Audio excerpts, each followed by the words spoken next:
Buenas tardes compañeros y profesor, nosotros somos el equipo 2 y continuando con los temas de metodologías estructuradas tenemos el Gainsarson. Este es un método estructurado del análisis de sistemas desarrollado por los científicos británicos americanos Chris Gain y Trish Sarson, que es la que vemos en la imagen. Chris Gain no encontramos una imagen de él. Esta metodología se basa en la construcción de un modelo lógico del sistema, usando técnicas gráficas para permitir a los usuarios, analistas y diseñadores obtener una imagen clara y común del sistema, y cómo sus partes encajan entre sí para satisfacer las necesidades del usuario. Esta metodología implica construir un sistema de arriba hacia abajo mediante refinamientos sucesivos. Primero se crea un flujo de datos del sistema general. Luego se crean flujos de datos detallados. A continuación, se determinan los detalles de la estructura de datos y la lógica del proceso. Finalmente, se inicia el diseño de estructuras modulares. El enfoque de análisis en el método Gain y Sarson es el diagrama de flujo de datos, que se utiliza para describir los procesos del sistema y cómo los procesos transforman los datos. Este se empezó a desarrollar en 1977, siendo el resultado de varios años de práctica en la consultoría de análisis y diseño estructurado, con el objetivo de facilitar y agilizar el desarrollo de grandes proyectos. Esta metodología se utilizó para implementar diagramas de flujo de datos, con los cuales poder utilizar representaciones gráficas que muestren información acerca del funcionamiento de un sistema. Esta metodología no se sabe si pertenece al campo de la tecnología o al campo de las herramientas, y su mayor apogeo fue en la década de los 80. Algunas características y objetivos de esta metodología es un enfoque requerido. Esto quiere decir que nos permite especificar la funcionalidad requerida para nuestro sistema. Otro punto es que podremos usar los diagramas de flujo de datos, con los que podemos representar visualmente el flujo de datos a través del sistema de tratamiento de información y plasmar toda la información dada. Un punto más es que permite al equipo observar los componentes lógicos y físicos por separado. Esto nos facilita la realización del diseño físico. Y un último punto es que permite el conocimiento del sistema a estudiar sin pasar por alto ningún dato importante referente al sistema. A continuación, mi compañero Alan les mencionará las fases y algunas ventajas y desventajas de esta metodología. A continuación se van a exponer lo que es las fases de metodología Gain-Sarson. La primera es la construcción del modelo lógico actual, el cual es el desarrollo de una representación que muestra los objetos del mundo real y cómo se relacionan entre sí. Este modelo hace énfasis en el negocio. Construcción del modelo del nuevo sistema. Elabora una especificación estructurada y construye un nuevo modelo lógico de datos usando la tercera forma normal. Esto lo pueden entender mejor si ya cursaron la materia de base de datos, que exprese el contenido del almacén de los datos. Tenemos la selección del modelo lógico, que es una representación del funcionamiento de la empresa, que conduce los resultados obtenidos con los procesos del programa y los casos teóricos. El siguiente es la creación del nuevo modelo físico, que es la descripción de la manera de almacenamiento de la información, así como los dispositivos físicos donde se almacenará y los métodos de acceso a la información. Esto quiere decir que el modelo físico es el cómo, o más bien en dónde se implantarán las cosas. Y por último es el empaquetado de la especificación, que es que se crea un contenedor de información que contiene los modelos y diseños creados en las fases anteriores, así como resultado del análisis. De ahí tenemos lo que son las ventajas, que es la reducción de costos, documentación es producida por el mismo sistema, propio conjunto preferido de los modelos para el sistema, y los métodos estructurados proporcionan un marco para el modelado, así como para la obtención de requisitos y el análisis del sistema. Y sus desventajas es que no proporcionan apoyo eficaz, puede producir demasiada documentación, los requisitos del sistema pueden quedar ocultos por la gran cantidad de información y no proporciona ayuda para decidir si un método es apropiado para un problema o no. El por qué pueden quedar ocultados los requisitos por la gran cantidad de información es porque el modelo lógico se puede hacer tan complejo como uno mismo quiera. Esta metodología se basa en en el uso de diagramas de flujo. Para ello los autores desarrollaron su propia notación, justamente se llama de igual forma, notación Gaines-Sarson. Y bueno, básicamente esta metodología describe los procesos de un sistema, incluyendo sus datos de entrada y hasta el almacenamiento.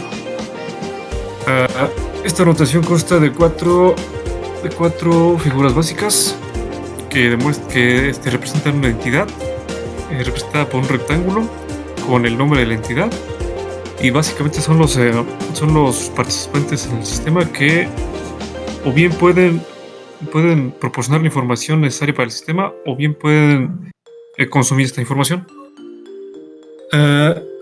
Luego, un nota importante es que si una entidad aparece más de una vez en un diagrama, se le identifica con una diagonal en la esquina inferior izquierda. Luego tenemos los procesos, que son representados por un rectángulo con esquinas curvadas y divididas en dos horizontalmente. El proceso es una acción que utiliza los datos proporcionados y los transforma o los usa para obtener una nueva salida. Gráficamente, el proceso tiene una etiqueta que demuestra lo que va a hacer ese proceso con una sola palabra o una frase corta y concisa.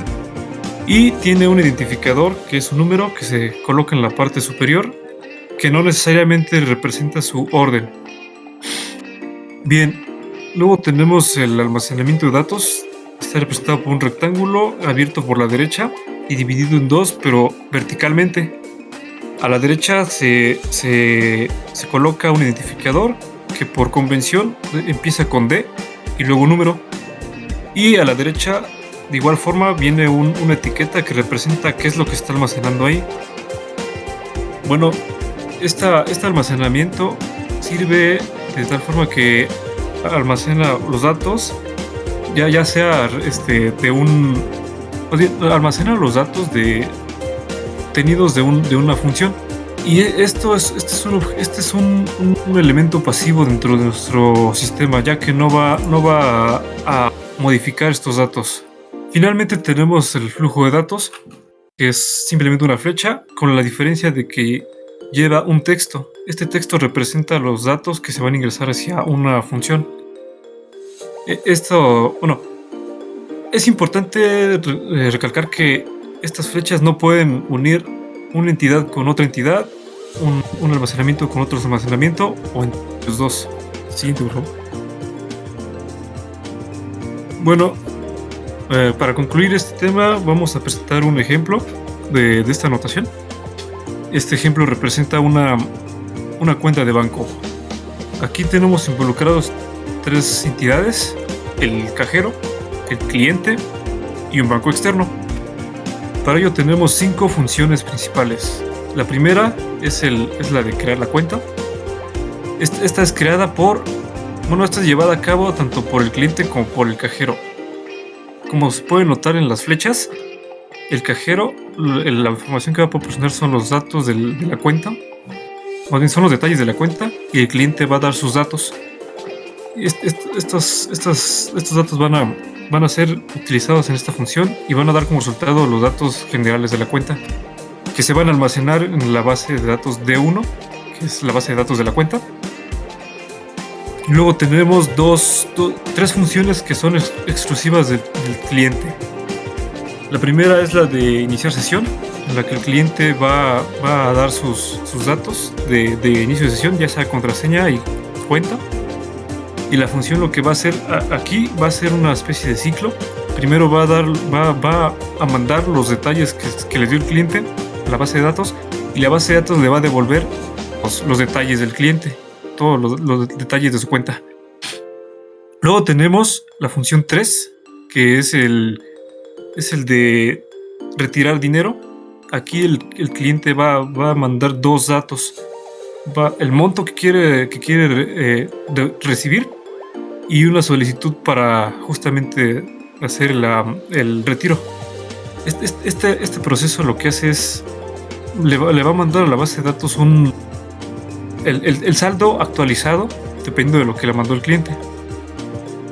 Luego tenemos la última función del cliente, que es la de depositar. Es lo contrario al de retirar. Aquí el cliente solamente le va a mandar la cantidad que quiere depositar, y de igual forma este proceso va a mandar a la base de datos el saldo modificado, ya sumándole el dinero. Y ya por último tenemos el proceso 5, es el de transferencia. Aquí van a estar incluidos el cliente y un banco externo. Este proceso solamente va a tener como entrada información proporcionada por el cliente, que es justamente la propuesta de transferencia. Y este proceso tiene dos salidas diferentes.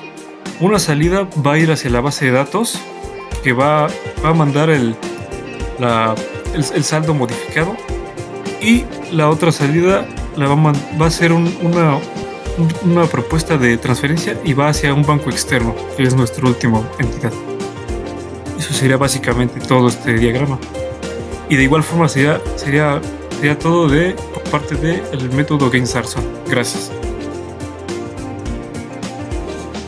Bueno, a continuación vamos a explicar lo que son las metodologías orientadas a objetos, una pequeña introducción y bueno, como vemos, una metodología orientada a objetos es un proceso para producir software de una manera organizada usando convenciones y técnicas de notación predefinidas. Esto es una de sus principales características. Una de sus principales características, es tomar a todos los procesos y datos de forma conjunta. Siguiente, por favor. En este análisis lo que podemos ver es que nosotros estamos considerando el mundo real en términos de objetos y lo que les ocurre a estos mismos objetos. Es así como a nosotros nos resulta más sencillo ajustar nuestro software al cambio que ocurre dentro del mundo real, que nosotros estamos modelando de acuerdo a lo que vemos en el mundo real. De acuerdo a esto, de hecho, pues nosotros hemos venido manejando conceptos desde programación orientada a objetos, análisis y diseño orientado a objetos, ciertos conceptos que de hecho ahorita o para este tipo de metodología son muy importantes. Siguiente, por favor. Estos conceptos son objeto, clase y métodos. Un objeto, pues como hemos venido viendo, es una entidad del mundo real que puede describir en función de sus características y comportamiento. Una clase es una descripción de un conjunto de objetos casi idénticos, y por otro lado los métodos determinan lo que realiza el objeto al recibir una orden o una solicitud. Siguiente, por favor. También tenemos la parte de los principios fundamentales, que esto pues en sí serían tres, que es la abstracción, la encapsulación y la modularidad. La abstracción, en la abstracción, nosotros podemos expresar las características esenciales de un objeto, lo que lo hace distinto a todos los demás. En la encapsulación, pues nosotros estamos agrupando el estado y el comportamiento para formar objetos que sean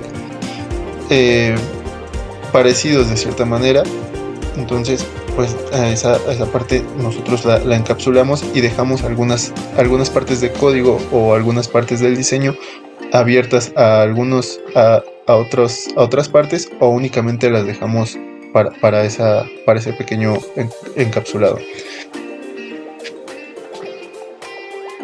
Nosotros también manejamos lo que es la modularidad, que como bien sabemos, pues nosotros pues nos basamos en el principio de divide y vencerás, en el cual nosotros podemos ver que un problema grande lo vamos dividiendo en problemas pequeños, y así es como nosotros podemos atacar de forma más sencilla pequeños problemas en lugar de todo el panorama entero. Siguiente, por favor. Ahora, las metodologías orientadas a objetos ofrecen más que una forma de programar, una forma de analizar el problema. Aquí es importante mencionar que más allá de que en programación lo hemos visto como una forma de codificar, a lo mejor en diseño ya lo vemos un poquito más abstracto, eh, es importante que empecemos a tomar en cuenta que este tipo de metodologías no únicamente es para codificar, sino que también es para ver de cierta manera una forma más sencilla de reducir la complejidad que se tiene a la hora de diseñar nuestro software. Todas estas metodologías nos van a ayudar a que durante la etapa del diseño empecemos a atacar los errores y en el transcurso de la implementación pues nos sea más sencillo y no tengamos que resolver estos errores y que sea más costoso, de hecho. Siguiente. Y bueno, nosotros como ventajas vamos a tener, son varias, pero quise como emplear únicamente estas 6, en la cual pues tenemos la estabilidad, el diseño más rápido, la integridad, la independencia del diseño y la migración.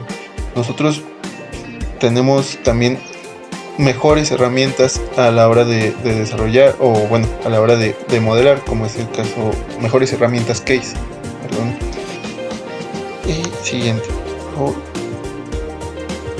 Ok, gracias.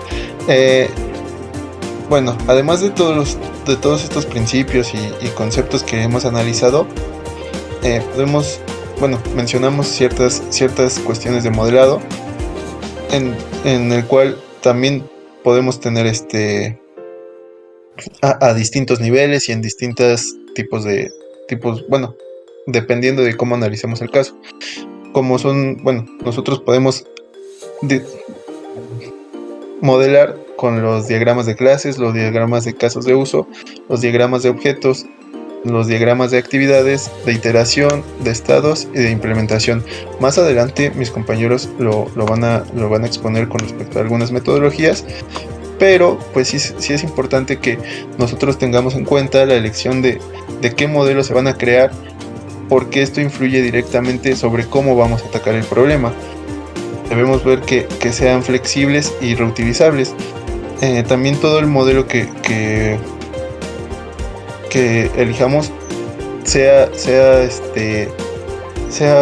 pueda expresar a diferentes niveles de precisión. Esto pues es necesario poder seleccionar el nivel de detalle que tenemos para nuestro sistema.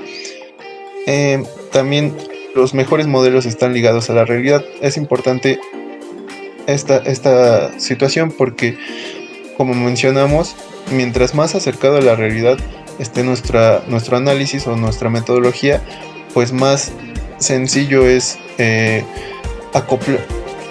más sencillo para el sistema acoplarse a los cambios que pueda tener la misma realidad. Y bueno, un único modelo no es suficiente.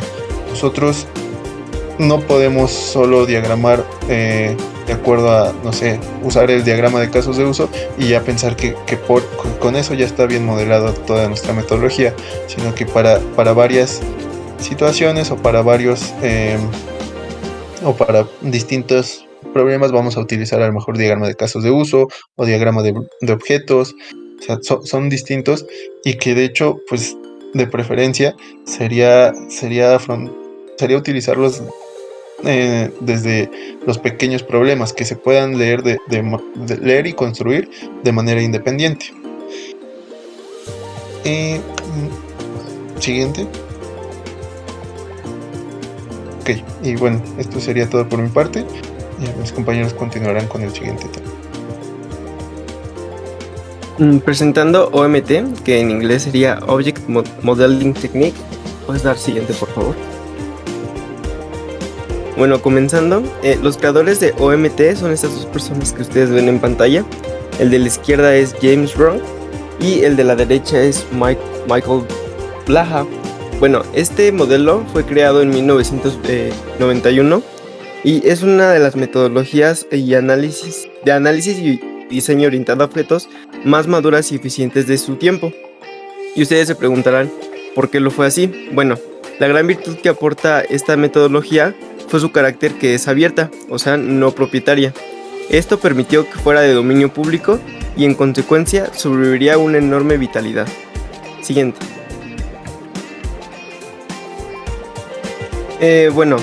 Pasando con las fases de la OMT, bueno, primero tenemos el análisis de objetos, que este se centra en entender, modelar el problema en el dominio de la aplicación. Una vez terminado esta fase, seguimos con el diseño de sistemas, que esta se encarga de determinar la arquitectura del sistema en términos de subsistemas. La tercera fase es el diseño de objetos. En esta fase se refina y se optimiza el análisis de objetos para la implementación. Y por último, queda la fase que es la implementación, que es donde se codifica y se prueba lo ya diseñado. Siguiente. A continuación mencionaremos cuáles son los pasos del proceso de desarrollo OMT. Tenemos la conceptualización, en el cual se describen los requerimientos para la solución del sistema. En esta hacemos uso de diagramas de casos de uso, ya que con ellos podemos modelar diferentes vistas que tiene el usuario sobre el sistema. Aparte de que ya nos damos una idea de qué eventos se van a manejar en los casos de uso. En el análisis, entender y modelar el problema en el dominio de la aplicación. Incluimos toda la información significante desde el punto de vista del mundo real, haciendo uso de la abstracción, donde participa el analista y el cliente. Estos interactúan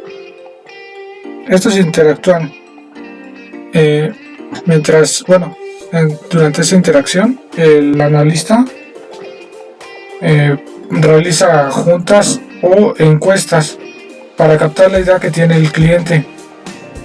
Posteriormente se establece la definición del problema. Se construye el modelo de objetos, el dinámico y el funcional. Estos se van a ir iterando y refinando. Esto se los vamos a mencionar más adelante. Ahora en el diseño del sistema, determinar la arquitectura del sistema en términos de subsistemas. Aquí analizamos qué estilos o patrones de diseño vamos a emplear para cumplir con los requerimientos del cliente o de los usuarios. Aquí se define qué estructura va a tener así que el sistema y los programas.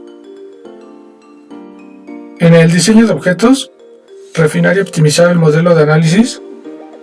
Aquí vamos a hacer una optimización y relacionar los conceptos antes mencionados con referente a la programación, dado que en el análisis el analista hace el diseño para que sea entendible a todas personas, aunque no tengan conocimientos de informática, y es lo recomendable para que así lo pueda entender cualquier usuario y hasta el cliente de hecho.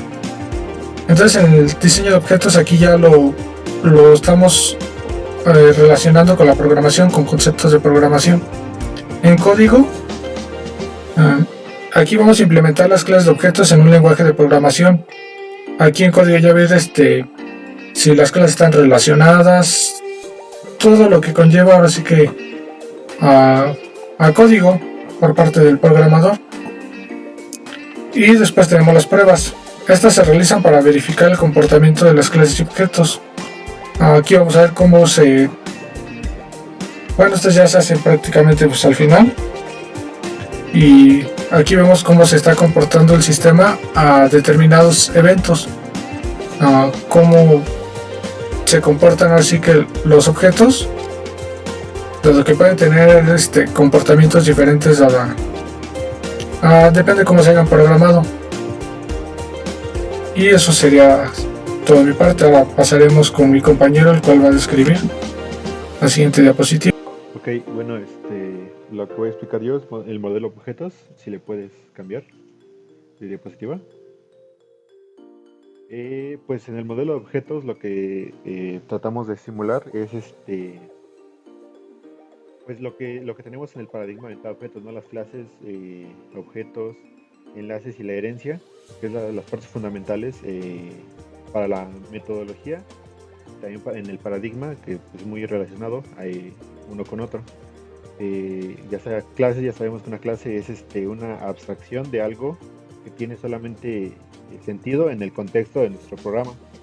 Ya sea que vayamos a hacer un programa de una red social, pues un objeto podría ser un cliente, y pues este cliente solamente va a tener, un usuario que solamente va a tener con el sentido en este contexto de nuestra aplicación. Sabemos que un objeto también es una clase, perdón, es un conjunto de esos objetos que sean que tengan las mismas características. Tenemos la parte de enlaces y asociaciones, que es eh, cómo se relacionan esos objetos, cómo uno puede afectar a otro y viceversa. Que pues como podría ser de un objeto puede afectar a muchos objetos, o muchos objetos se pueden afectar a otros muchos objetos. Y también tenemos la parte de la herencia, pues es cuando un objeto obtiene métodos de otro que tiene una jerarquía superior. Esto pues, se dará más claro cuando veamos los diagramas de objetos, que vamos a explicar más adelante. Y pues básicamente son los tres puntos importantes, porque también hay puntos como las clases abstractas, que solamente son clases para heredar métodos y que otras que se les instancien. Así ya le puedes dar a la siguiente. Y pues tenemos pasos a considerar para al momento de hacer estos modelos, que como ven, el punto número 1 es identificar los objetos, lo que puede ser un objeto, y lo que va a ser método, lo que va a ser una relación. Tenemos la parte de el diccionario de datos, pues simplemente es en los objetos, los atributos, qué tipo de dato va a ser, si es una cadena, si es un entero, un constante, otro objeto y así. Luego vamos a identificar las asociaciones entre clases, a cómo se relacionará una clase con otra, y dentro de estas asociaciones los podemos manejar atributos también, lo que se menciona en el punto 4. Luego en el punto 5 tenemos la parte de verificar si algunos objetos pueden reducirse mediante la herencia, y para así tener más organizado nuestro modelo. Luego vamos a probar las rutas de acceso usando escenarios, que es ya más relacionado al siguiente modelo. Y tenemos en el punto 7 que vamos a volver a realizar todos estos pasos así las veces que sean necesarios, para que tengamos un modelo más robusto y más entendible. Y ya por último agregar las clases en módulos, o sea, puede ser un módulo de, no sé, de transacciones, un módulo de cobro y cosas de ese estilo. Y dentro de ese módulo va a tener sus propios objetos y sus propias relaciones y todo. Puedes dar a la siguiente. Bueno, ahora tenemos el modelo dinámico. El modelo dinámico, digamos que es el modelo siguiente al modelo de objetos, ya que nos explica cómo se relacionan los objetos entre sí. Si le puedes dar la siguiente diapositiva. ¿Cómo nos va a explicar esto? Mediante tres aspectos importantes, que son los sucesos. O sea, qué es lo que pasa. Un objeto puede imprimir datos, puede modificar sus propios datos, pero esos datos a la vez pueden modificar a otros objetos. O sea, esos datos los puede recibir otro objeto como parámetro para poder realizar sus respectivos métodos, sus respectivas, también cambiar sus atributos. Los escenarios son solamente conjuntos de sucesos que ocurren en partes concretas de nuestro sistema. O sea, esto puede ser todo el sistema, en sí puede ser un escenario nada más, o puede tener diferentes escenarios, o sea, diferentes sucesos que de manera secuencial van a afectarse entre sí. Digamos, el suceso A va a afectar al suceso B y así sucesivamente. Y la parte de estados, que también aquí eso se va reflejado en el diagrama de estados, que también se va a explicar más adelante, que es un objeto está con sus atributos en ciertos valores, pero al transcurrir un suceso esos valores pueden cambiarse, y eso es a lo que lo llamamos estado. En un estado solamente vamos a manejar los atributos que son cambiados por sucesos que ocurrieron. Los atributos que no se modifiquen pues no van a entrar dentro de este estado. Y esto nos va a llevar al siguiente modelo, que si le puedes pasar diapositiva. el modelo funcional, que ya nos va a explicar cómo funciona nuestros sucesos, nuestros escenarios, ya de una manera más con más lógica a través de los diagramas de flujo. También se van a explicar más adelante. En ese tenemos procesos, ¿no? Son las operaciones desde las más sencillas, como operaciones aritméticas, sumas, restas, multiplicaciones, hasta métodos ya más complejos. Tenemos el flujo de datos en los sucesos, cómo van a modificar estos atributos para que pues cambien de estado a otro objeto. Tenemos los actores, que es la persona que va, o el objeto que va a modificar estos procesos y este flujo de datos. Los almacenes de datos pues ya se pueden ser atributos en sí o bases de datos que pues van a guardar datos que se modifiquen o no según sea el proceso, el flujo de datos, los sucesos. Y pues los flujos de control, que también son parecidos a los flujos de datos pero con los métodos en sí. Y pues eso es todo de mi parte. Le van a explicar ahorita los diagramas que se usan para cada modelo. Bueno, y ya para terminar vamos a ver los tipos de diagramas. Empezando por el diagrama de clases. En él se describen las clases que se descubrieron para el sistema. Además se especifican los atributos y operaciones que distinguen a cada una de las clases y las relaciones con las que podemos conocer su responsabilidad en el sistema. Este diagrama de clases hay que mencionar que pertenece al modelo de objetos. La siguiente. Tenemos lo que son clases. Una clase se representa como un rectángulo dividido en tres. En la primera parte va el nombre de la clase, seguido de los atributos de la clase y finalmente las operaciones o los métodos pertenecientes a la clase. Los atributos y las operaciones no son obligatorios, estos se pueden omitir.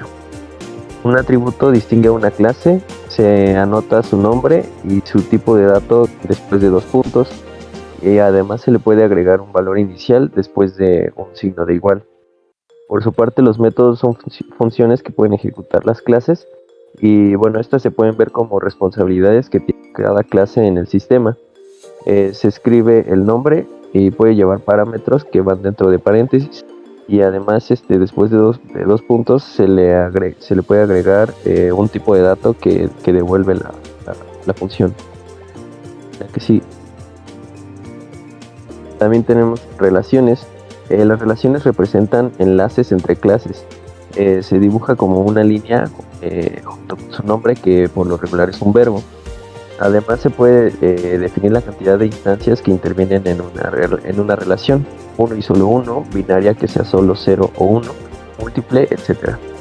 Tenemos la relación de asociación, que describe una conexión entre objetos y suelen ser bidireccionales. La de agregación, que indica que una clase o componente forma parte de otra al que se le llama compuesto. La destrucción del compuesto no implica la destrucción del componente y los componentes se pueden compartir entre compuestos. La decomposición es muy similar a la de agregación. Igual indica que una clase forma parte de otra. Sin embargo, en esta, la destrucción del compuesto sí destruye también al componente, y los componentes no se pueden compartir entre compuestos. Tenemos también la de dependencia. Esta se establece únicamente cuando un cambio en un elemento requiere que suceda un cambio en otro elemento. Y finalmente tenemos la generalización, que también se le puede conocer como herencia. Esta engloba las propiedades más comunes de un conjunto de clases en una más general, que se le llama clase padre, y las clases hijas heredan las propiedades de su padre como atributos y funciones. La siguiente.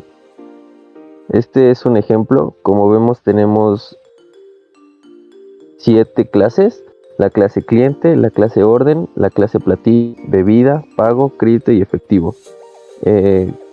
Como podemos ver, tenemos herencia de la clase pago a la clase crédito y efectivo. Además de que pues el cliente se relaciona con pago y orden. Y la orden pues tiene una relación de agregación con platillo y bebida. Tenemos también el diagrama de secuencia, que se utiliza para identificar mensajes entre los actores de un cierto problema. De esta forma se puede ver qué eventos afectan directamente a cada actor. Este diagrama muestra la ocurrencia de los eventos a través del tiempo. Este diagrama pertenece al modelo dinámico. También se le puede llamar diagrama de trazas de suceso. Es una lista ordenada de eventos entre diferentes objetos o actores. La siguiente, por favor. Como vemos en el ejemplo, cada objeto se representa como una línea vertical. Los eventos son representados mediante una flecha que va desde el objeto emisor hacia el receptor.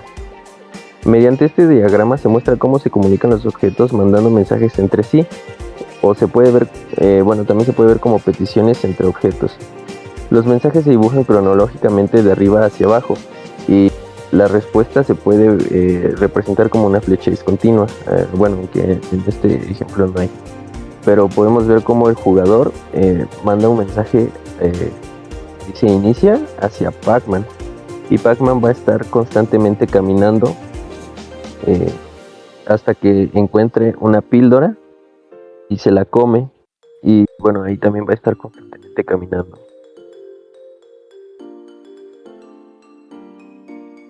Finalmente tenemos el diagrama de estados, que muestra los estados por los que pasa una máquina de estados finitos. Consiste en acciones y estados o transiciones a otros estados. El diagrama de estado permite representar el ciclo de vida completo de cualquier sistema. Este pertenece de igual manera al modelo dinámico. La que sigue, por favor. Tenemos los estados que representan la respuesta de los objetos a distintos sucesos dentro del sistema. Se representan mediante cuadros redondeados, aunque existen dos estados especiales: el inicial, que se representa con un círculo relleno, y el final, que se representa mediante un doble círculo en el cual el círculo central está relleno. La que sigue, por favor. Tenemos también eventos. Un evento permite describir las condiciones bajo las cuales se abandona un estado para pasar al siguiente. Si no se indica ningún evento, significa que ocurre automáticamente cuando los anteriores terminan. Si no se indica un desencadenante, el evento siempre tiene lugar. Para ello existen tres desencadenantes: entry, que significa que el evento se activa cuando se desencadena un estado, es decir, en todas las transiciones entrantes; exit, que el evento se activa cuando se abandona un estado, es decir, con las condiciones salientes; y do, el evento se desencadena una y otra vez si no se cambia de estado. Estas indicaciones pueden anotarse ya sea dentro del mismo recuadro del estado o bien sobre las flechas de transición. Las transiciones son flechas que salen del estado receptor hacia el estado destino. Lleva un nombre que es el nombre del evento que da lugar a dicha transición. Lleva condiciones que estas se pueden ver como una protección, ya que únicamente cuando esa condición se cumpla se dará la transición y se pasará a otro estado. Y también tiene una acción que es la operación que va asociada a un evento. Se representa con una diagonal y pues lleva el nombre de la acción. Siguiente. Y finalmente tenemos el ejemplo, que como vemos inicia en el estado de inicio y pasa a un estado que se llama inicial, en el cual tiene dos desencadenantes: entry, que hace que se quede inmóvil, que hace que camine. Enseguida hace una transición hacia el estado activo, que tiene un desencadenante do, es decir, que va a hacer eso que es caminar durante todo el tiempo que esté dentro de ese estado. Estando en activo tenemos tres opciones: mantenerse en activo, o si encuentra una píldora, avanzar al estado comer píldora, y va a hacer la acción de comer. Estando en el estado de comer píldora, tiene también el desencadenante exit, que hace que incremente la velocidad y regresa al estado activo. El estado activo también puede ir hacia el estado en borde, que es cuando se llega al borde del mapa, que tiene también el desencadenante entry y camina. También tiene el desencadenante do, que va a hacer que se espere mientras esté en el estado. Una vez que se sale, pues se avanza de nuevo al estado inicial. Finalmente, estando en el estado activo, vemos que existe una transición hacia el estado final que se llama termina, que es cuando un fantasma come a Pac-Man y desencadena la acción muere.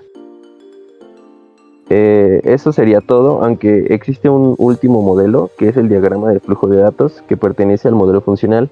Sin embargo, este modelo ya fue mencionado por mis compañeros en el método Ganesarson. Y pues eso sería todo.